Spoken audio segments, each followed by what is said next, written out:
Pemirsa, jelang berakhirnya masa jabatan Anies Baswedan 16 Oktober, redaksi RCTI secara khusus memotret wajah ibu kota kekinian. Kami juga membandingkan masalah dasar Jakarta hingga ke pinggiran ibu kota. Lalu apakah kondisi Jakarta lebih baik dibandingkan dengan 5 tahun lalu?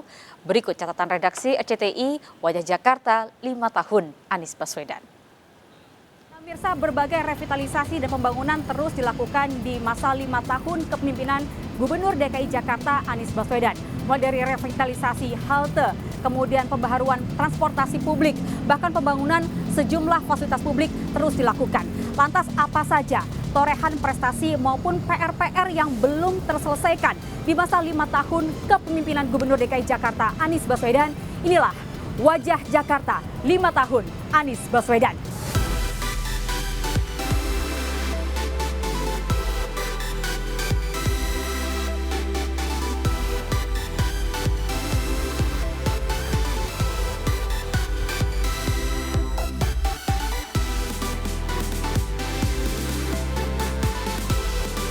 Pasca pandemi, Jakarta kembali menggeliat, begitu juga kemacetan. Program pemecah kemacetan ala Anies Baswedan pun diuji. Adalah integrasi transportasi publik mulai dari mikrobus, Transjakarta, KRL, serta integrasi MRT dengan LRT. Layanan pembayaran diintegrasikan digital, kawasan gabungan intermoda dibangun dan dibuat cantik untuk penumpang dan konten kreator. Perjalanan di Jakarta sangat tinggi, mencapai 21,9 juta per hari dengan jumlah kendaraan bermotor 15,3 juta perjalanan per hari. Namun dengan transportasi massal yang terintegrasi memudahkan berpindah cepat dari kendaraan pribadi ke umum atau antar kendaraan umum. Jangkauan kendaraan umum pada tahun 2016 berkisar 42%, melompat menjadi 82%.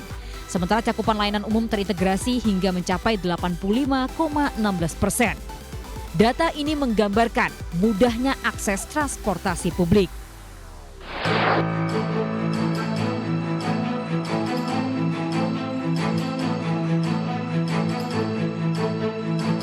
Masalah banjir seperti menjadi kutukan bagi setiap pemenang Pilgub DKI, tak terkecuali Anies Baswedan. Apa saja yang sudah diperbuat oleh Anies untuk menangani masalah dasar yang satu ini? Pemprov DKI mengeruk lumpur danau, sungai dan juga waduk di 5 wilayah kota, mengerahkan alat berat 3 kali lipat dari kapasitas biasanya. Untuk mengendalikan limpasan air hujan, Anies membuat kolam penampung air sementara di jalan raya. Pemprov Jakarta juga membangun instalasi sumur resapan serta mengimplementasikan taman tampungan air. Di pesisir utara, Anies membangun polder untuk mengatasi banjir rob yang terdiri dari kombinasi tanggul, kolam retensi, serta pompa. Sementara untuk mempercepat surutnya genangan banjir, Jakarta memiliki 900 lebih pompa. Kapasitas 2 sungai yakni Kali Besar dan Kali Ciliwung pun diperbesar agar bisa menampung lebih banyak. Hasilnya 12 titik genangan banjir berulang telah teratasi.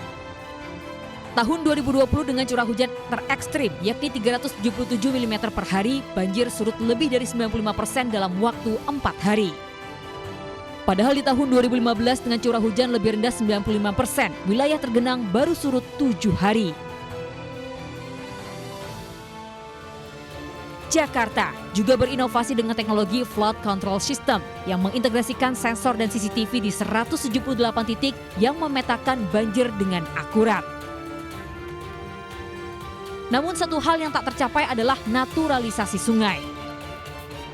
Kendala pembebasan lahan diperparah oleh polemik ide naturalisasi Anies tanpa beton versus ide pusat normalisasi dengan betonisasi alur sungai, meninggalkan warga di sepanjang sungai ibu kota terendam hingga masa jabatan Anies berakhir.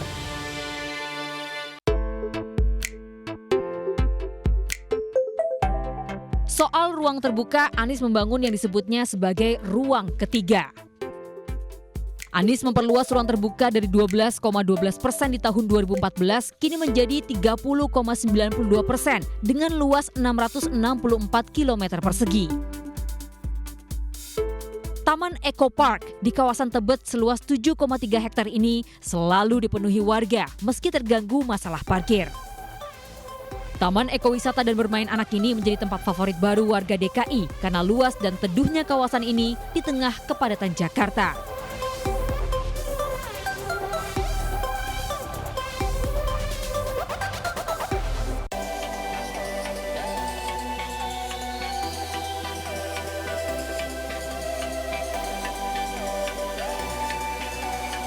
Anies juga membayar janji kampanyenya kepada Jakmania dengan Stadion Megah Jakarta International Stadium yang dibangun 100% oleh warga Indonesia.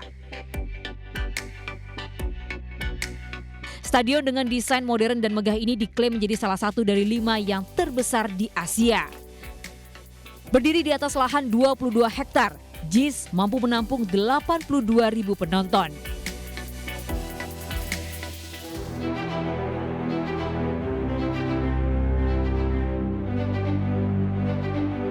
Karya berikutnya adalah revitalisasi kawasan kota tua, mulai dari pembaruan trotoar hingga ke penataan kampung.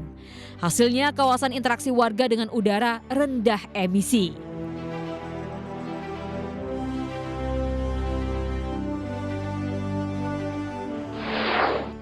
Ruang terbuka juga menjadi perhatian di era Anies adalah pelebaran trotoar untuk pejalan kaki. Bahkan Anies sempat mengklaim dalam 3 tahun kepemimpinannya, revitalisasi trotoar sudah dilakukan di sepanjang hampir 305 km. Namun ibu kota sebetulnya masih memiliki sejumlah masalah mendasar yang belum berhasil tertangani. Sebagian kebutuhan dasar itu masih bermasalah karena membutuhkan dukungan penuh pemerintah pusat.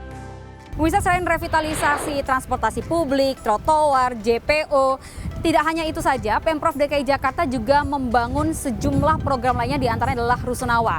Pemprov mengklaim bahwa dalam 4 tahun terakhir total terdapat 33 tower Rusunawa yang berhasil terbangun atau menjadi rekor selama 4 tahun.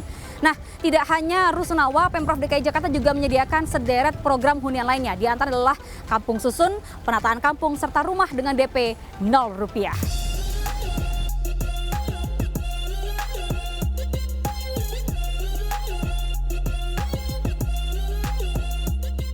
Berbeda dengan Rusunawa, untuk Rusunami, Anies hanya membangun kurang dari 2.322 unit rusun dari target 10.000 unit atau bahkan 23.000 unit saat kampanye. Rusun ini awalnya dibuat utamanya untuk mengurangi kampung-kampung padat ibu kota. Namun hingga akhir jabatan Anies, program ini tidak disambut pasar sehingga target 10.000 unit rusun berhenti di angka 2.322 unit rusun saja. Masalah lain adalah kualitas udara Jakarta. Polusi udara Jakarta pernah masuk dalam yang terburuk di dunia menurut situs Air Quality Index tanggal 14 hingga 20 Juni 2022. Penyebabnya adalah keberadaan 8 PLTU batubara, 118 fasilitas industri, dan 16 juta kendaraan yang terdiri dari 3 juta mobil serta 13 juta motor. Banyak fasilitas industri yang berasal dari Provinsi Jawa Barat dan Banten yang terbawa polutannya hingga ke langit Jakarta.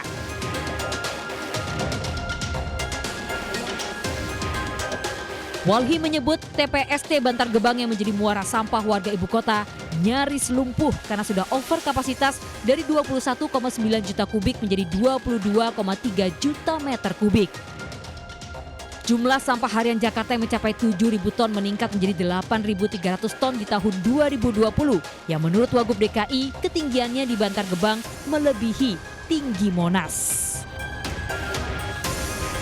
Pemirsa, sejumlah pekerjaan rumah dan permasalahan masih perlu dituntaskan.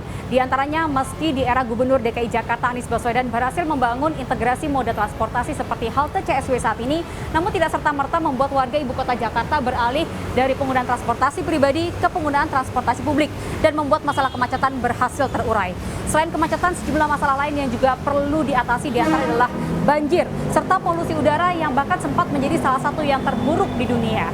Dan pemirsa, tentu perlu kerja simultan dan berkelanjutan antara Gubernur DKI Jakarta saat ini dengan Gubernur DKI Jakarta berikutnya untuk dapat menuntaskan masalah DKI satu demi satu. Tidak hanya itu, juga perlu kerjasama yang baik antara warga Jakarta dengan pemerintah daerah agar membuat Jakarta menjadi rumah yang aman dan juga nyaman untuk semua. Dan dari Jakarta, Lady Marina, Dimas Wirnardi, dan Raga Firdaus melaporkan.